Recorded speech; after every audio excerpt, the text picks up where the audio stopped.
This week it was about job satisfaction and organizational commitment. Job satisfaction deals with how content people are with their jobs. People view their job satisfaction with how well their needs are met and their expectations of the job.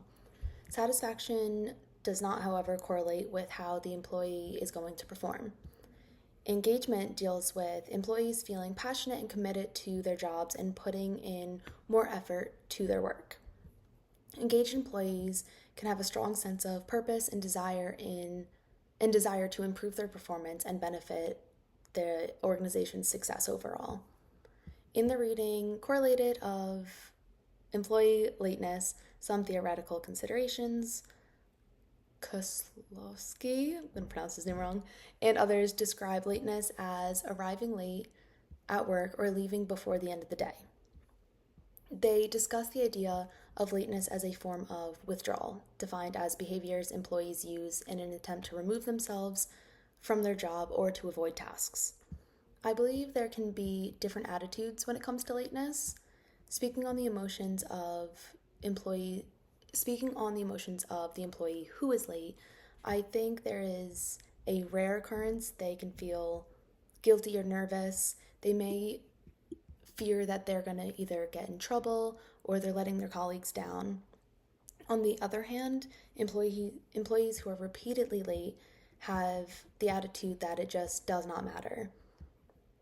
There is a lack of care or responsibility, or simply they don't want to be there and they're okay with arriving late or leaving early, as much as it takes to not be in the office that they don't want to be in. We actually just recently had someone get fired at my job for their repeated lateness. It genuinely was an everyday thing. She would come in more than 10 to 15 minutes late, sometimes even 30. She would sometimes let our lead know, other times she would just walk in, act like nothing happened. She exhibited a very carefree attitude. Even when she was giving warnings, write-ups, she just never changed her behavior. When it comes to work for myself, I'm pretty good at arriving on time. There have been times that my attitude of showing up late did get a little carefree. I open a lot and I'm supposed to be there 30 minutes before everyone else. So there are weeks where I'm either not motivated, not happy with my job, days that I don't want to go into work. Those days I honestly don't mind clocking in not exactly at 7:30. My my mindset for it has been, honestly, I just haven't been called out for it. It's bad to say, but blatantly speaking, I have been getting away with it. I've been going in late and no one has said anything. And I also know that I'm not interfering with anyone or having anyone else pick up my slack. As long as I'm there before the first patient arrives and before the doctors get in, I do feel like I'm okay. Days that I'm not opening and I'm not supposed to be there prior to everyone, I do strive to be on time, be prompt, try to get there early if I can, but make sure I'm there when my shift starts. And I do have a attitude about that. When it comes to schoolwork, it's very clear that I have slacked this semester. It definitely can be portrayed as a carefree attitude in regarding lateness. In this event, even though my attitude may seem on outside looking in to be a disregard, it honestly came more from a shutdown of getting overwhelmed, letting life get in the way, and then being nervous to be late and to not produce the work. So when I turn things in late as a student, I'm mostly frustrated with myself because I know what I'm capable of. It's also frustrating because when I do begin late assignments, I'm still giving it my all and still striving to put my best work out there. I'm not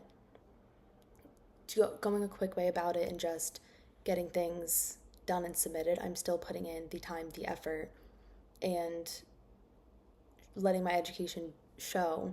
So it's frustrating when I know that any evaluation, if any evaluation's given, can be hindered due to the time management and the lateness. So for my current job, I'm honestly not that committed to my actual company.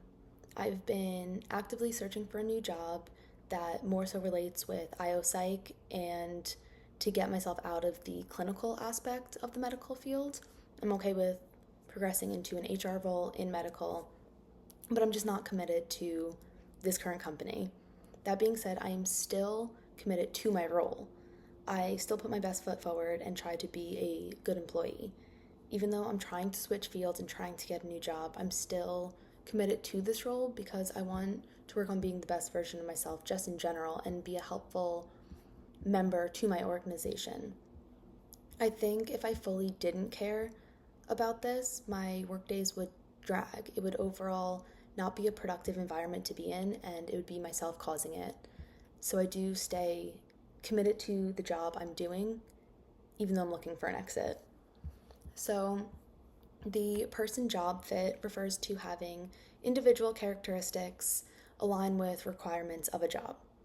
Personal variables I think that are important are people's skills as well as their personality. I think their personality is a big importance. They should have the skills and abilities to do the tasks required by the role, but I also think it's important for their personality to fit the role. If they are in an innovative role, they should already be a creative, open person.